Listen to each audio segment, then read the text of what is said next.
What's up guys, it's Mark here, back with another design video. Hope you're all doing well today. Today I'm starting something pretty different, which I'm pretty excited about, because today I'm going to do my very first video on critiquing viewer lettering. So today's lettering is by Liam, and I'll show some of Liam's work and his Instagram and stuff on the screen now, but yeah, Liam sent me this via Instagram and asked for some feedback. And rather than writing a super long message, which would have been kind of painful, I thought, hey, why not start a little bit of a video?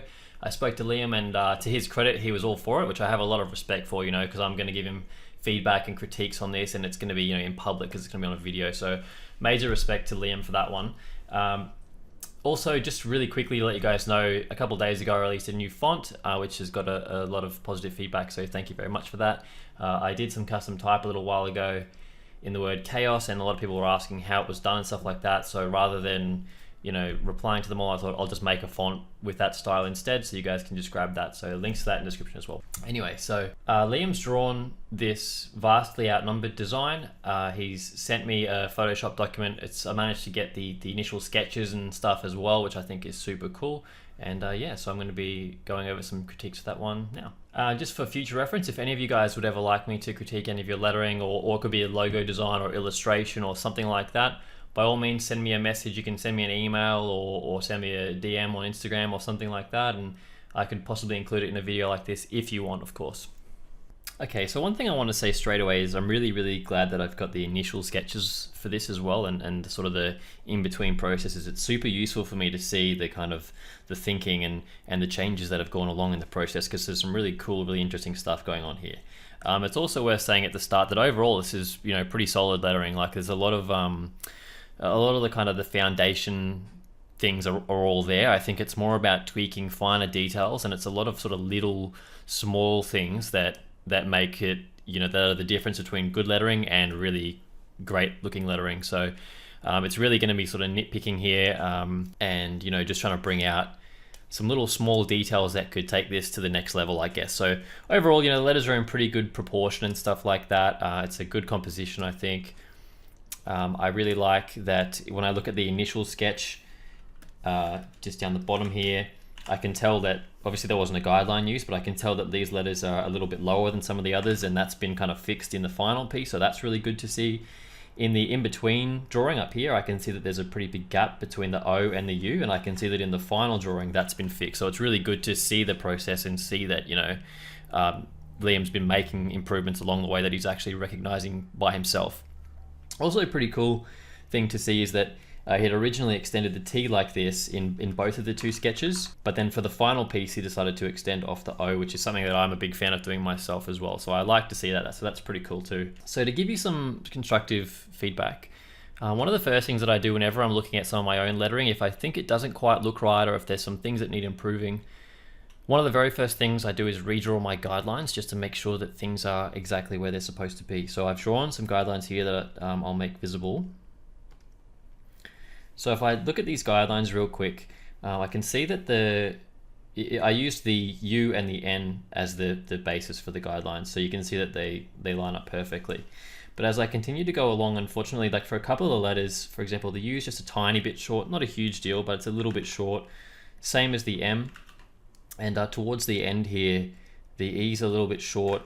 The R could maybe, sometimes with my R's, I actually extend the loop bit above and then have the next part line up at the guideline like that.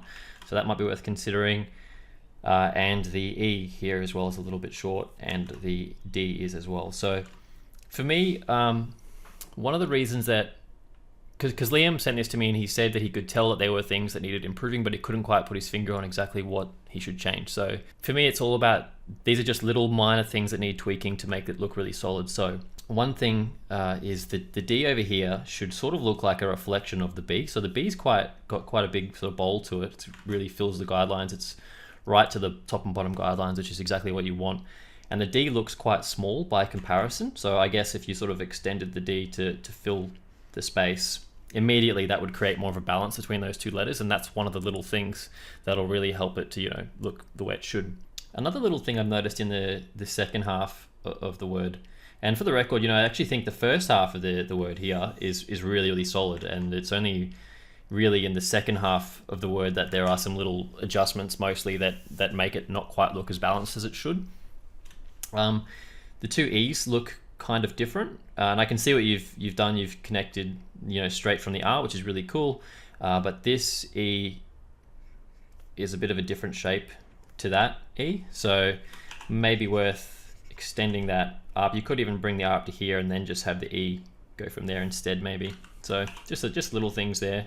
One thing that I really like is that you've done this sort of the shadow effect where you've erased parts of the letters. I'm a big fan of that. Anyone who looks at my work can see that I do that in a lot of my scripts, which I really like. One thing that you might want to consider, because you've done it for the B, E, and the E here as well from the R, you might want to consider doing that on the O as well. So you could sort of, if I just get a white real quick,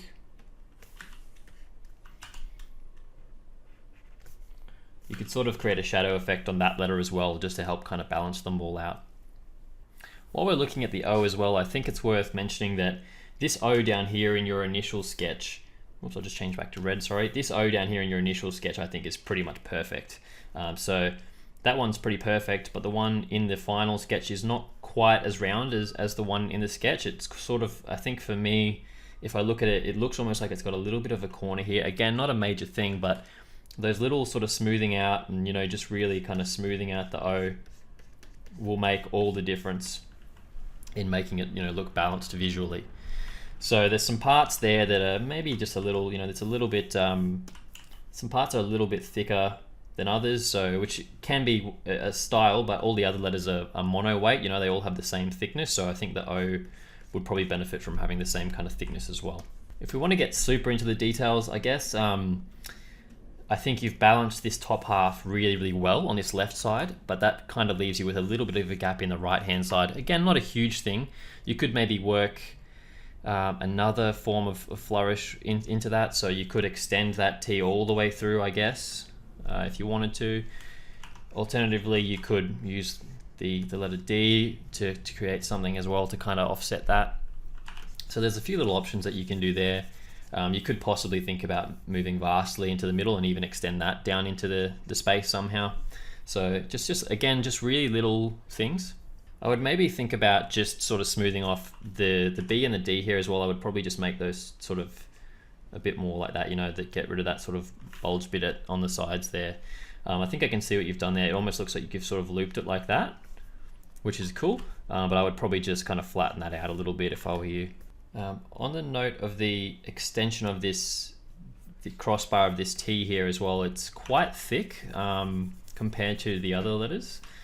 I think actually the one that you've drawn down here in your initial sketch is perfect. I think it's really it flows really well, and it kind of tapers off a little bit near the end, which I think is really cool. So I would probably just try and stick to that sort of style as well.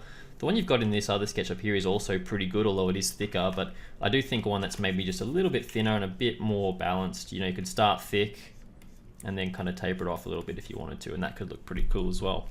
So if we take a quick look at the word vastly up close now as well, pretty similar feedback, I think. Again, the foundation is there, the letters are pretty solid, they all seem to be sitting at the right vertical, they all are pretty much at the right vertical angle. That's another thing to mention about your lettering down here as well while I'm thinking about it. A lot of these are consistently at the right vertical angles, which is good. The M maybe leans a little bit, but for the most part they're all really solid, so that's something really positive, I think, because that's a really common mistake that I see in a lot of lettering, even some of my own, and especially when I look back at my old lettering.